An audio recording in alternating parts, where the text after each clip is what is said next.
Welcome to the George FT TV YouTube channel. Today we'll discuss the first game of the season, so it's great to have footy back. Sydney versus... the ads on DFS are crazy at the moment, but Sydney versus Hawthorne, so excited to discuss that. Hawks too good, look a really good side. Sicily's sort of a weapon for them in last quarters where they can send him forward and, Dane can go forward, Newcomb can go forward, so...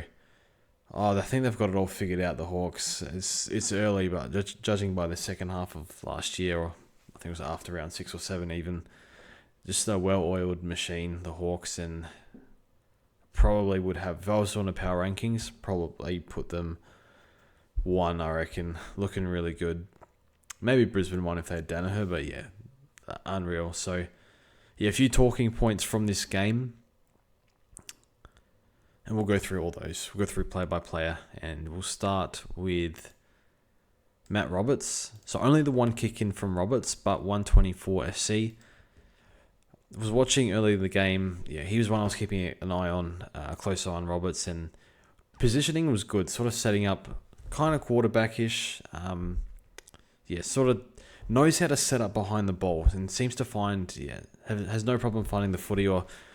the footy seems to come to him at times, and when they're exiting out of defence, he's always there for that chip mark or that outlet, gain 30 metres or whatever. So I was happy with this game. His efficiency is pretty good. He's in for me. So I imagine his ownership, I think it's 22% at the moment. I wouldn't be surprised if that doubles, to be honest. So it looks like a great value pick, and he's my preferred out of Perryman and Short, but we'll see what happens with them. But I think he's got the durability over them, the no soft tissues history, and showed the most scoring power late last year. So for me, he's an easy number 1 in that 400 range. So would like to see those kick-ins go up, but 1 kick-in and 124 is a good sign. Chad Warner, pretty good, pretty damaging in the... couldn't tell you CBAs, don't have that data yet, but... does his damage off half forward, has a bye, not really much point discussing that. Nick Blakey was, it's fun to watch him go on his runs a few times every game. Certainly not with a bye, I don't think you can go there, and they're quite short down back. They got Melick and Rampy, and Blakey can play key defender if they need to. So I guess for Patton, can they bring in another key defender? I don't even know if they have one available, to be honest. I think they're committed to McCartan forward, at least until Logan comes back or whoever they got coming back. But I think they'll probably continue with this setup, I guess. Wasn't too bad, but they are definitely undersized down back. So Blakey had a good game. Blakey. Heaney's had interrupted preseason, it sounds like, listening to SCN. I think it was either Wednesday or yesterday. It's Friday today, he said that he fractured his tibia before the finals, and he was alright the first final and the second final, and then the grand final, he got run down. He said he got run down from behind and was in a lot of pain after that, so unfortunate because he had such a great final series, but not really an option. Lloyd was up the ground a bit, so probably a no. Wicks was down back 82, not a massive accumulator, but he was not bad. He probably did a better job on Patton as the shutdown defender, so not really an option, but I think that definitely not getting dropped anytime soon, I think, or in the near future. So he was solid. Grundy was quite poor. 40 hitouts, more than I thought, but it just looks tired, the old Grundy, sometimes. So has had a few poor round 1 or round 0 games now, but I think it was actually a good round 0 last year, but not really an option. James Jordan tagged Will Day in this second half. Probably should have gone earlier, but Day kicked those goals. We'll discuss Day in a second because definitely have to, and I think he is an option, but I won't be picking him. I'll let you know why. Florent down back, not sure that's going to work. Man, that clanger he had at the end absolutely killed him. Dean Cox had like the most stunned look on his face. He just threw away the game pretty much. So it always sucks for Florent to. Yeah, he'd be pretty shattered, you'd imagine, with that kick at the end. But yeah, I don't know why we're discussing Florent. Campbell's playing half forward, but can probably score if he ever plays half back. So Haywood tagged Sicily in the second half, in the third quarter, but Sicily went forward after that. And now the two rookies that we need to discuss. So Patton, 67. I mean, that's pretty good. Cunningham is 4 to 5 weeks away. I think that's a straight swap. So might get 2 price rises out of this. Cunningham 4 to 5 as of March 5. We'll have a look at the injury list updated next week. If it's 4 weeks, then they have the bye. Might only get 1 price rise, so bit of a worry. Yeah, because he'll be back after the bye, probably Cunningham, if not a week after. I mean, I think he's going to get dropped for Cunningham. I'm not. It's him or Weeks probably, and it's probably. We'll see. I don't know. I need time to think about that, but he's one I think it's fine to fade, but I think like it's okay. Like 67, just the job security after when Cunningham comes back. Sheldrick was the major disappointment. So like you win some, you lose some with round 0. Like I liked Roberts. He was in my team beforehand and sort of in and out throughout the preseason. But I was pretty hot on Sheldrick, and just I think of watching Sheldrick a few years ago, and he had that, you scaled his points per minute or scaled his TOG, and he was doing 90 in the midfield, looked good, and just didn't look at the level, and doesn't really have the weapons or the size to go at AFL level, I think. Even last week, when I was doing the review of all the games, I just thought, like, I wanted more from him, and he's pretty much only an inside midfielder. And if he's not excelling at inside midfield, like he's not a great kick. I don't know if he's slow, but I didn't see any pace use or anything like that.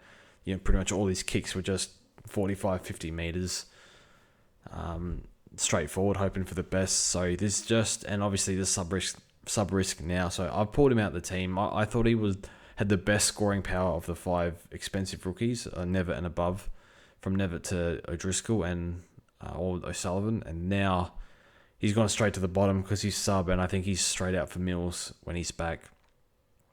It's one game, so you can forgive, like maybe gets another go.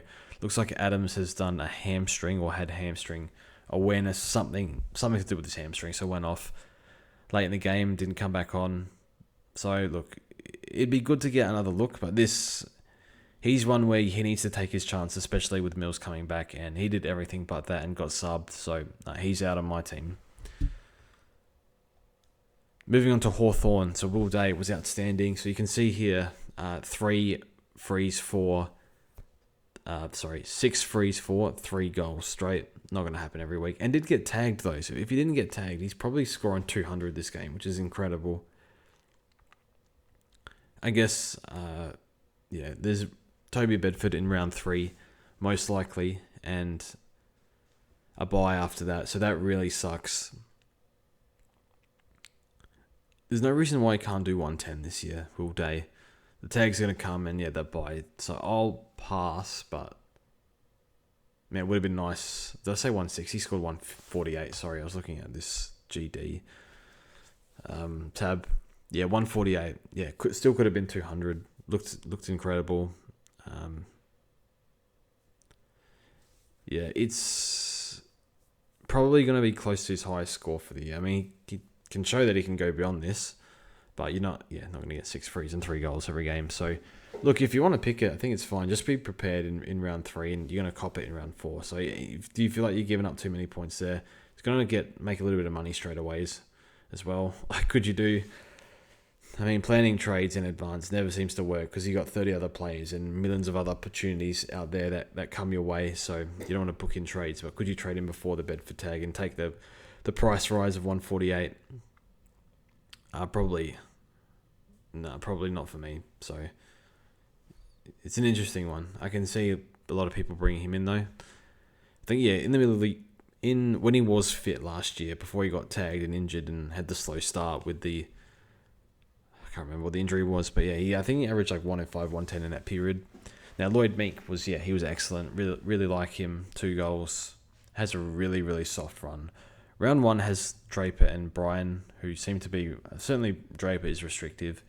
So, not the greatest one there, but I think he's the one where you have Sherry, probably Tom DeConing, and we'll see what happens with TDK and Pitney. You think TDK plays when he can. So, in terms of the third ruck, it's probably Gawn, and then probably next, probably Meek, I think. Probably Nank is around there too. So, no, I like Meek, and I would like him in my team at some point. I guess Sicily. I think we just enjoy watching Sicily this year.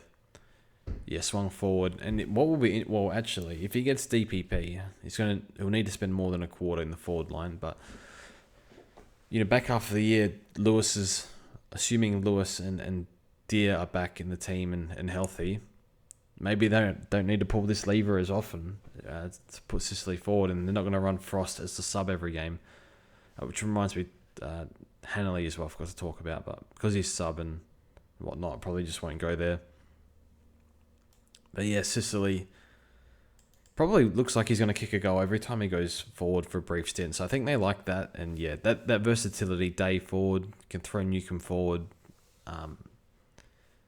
Yeah, the defenders are stacked now down back. They've just got so many really quality defenders. So yeah, like what Hawthorne are doing. But Sicily, I think we'll just wait, see if he gets DPP, and he's got the bye as well.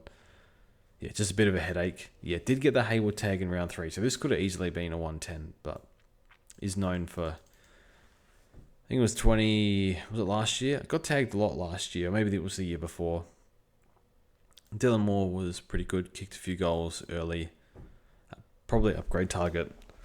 No reason why he can't do 90 plus. Maybe he gets a bit more mid-time now with, Warpool, where is he?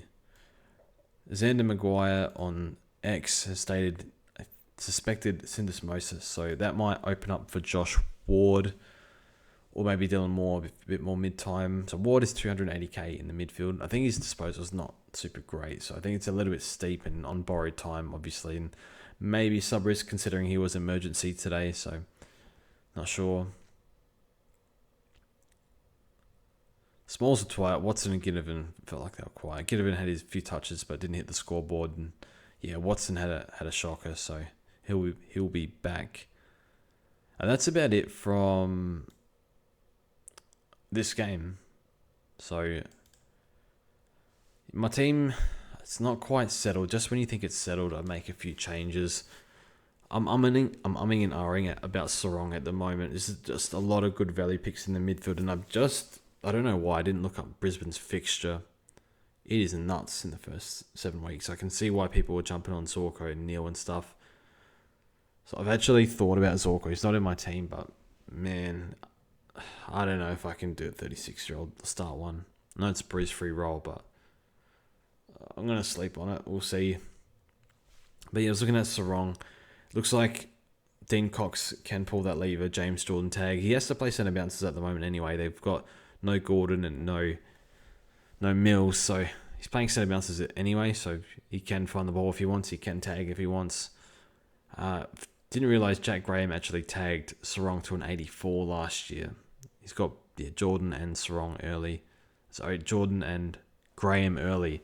And then round 1 is Geelong. Do they pull an O'Connor tag? I don't know. We'll see. So I don't think so. Geelong have barely tagged, I think.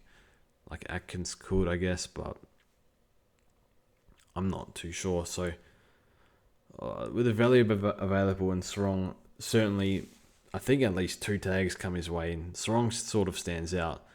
Like, it's kind of obvious you need to tag him once he starts getting his hands on the ball. So anyway, we'll talk about Sarong in a matchup, in a Sydney vs Hawthorne matchup. But yeah, we'll leave it at that. Quick video today. Thanks for watching, and yeah, we'll see you guys in the next one.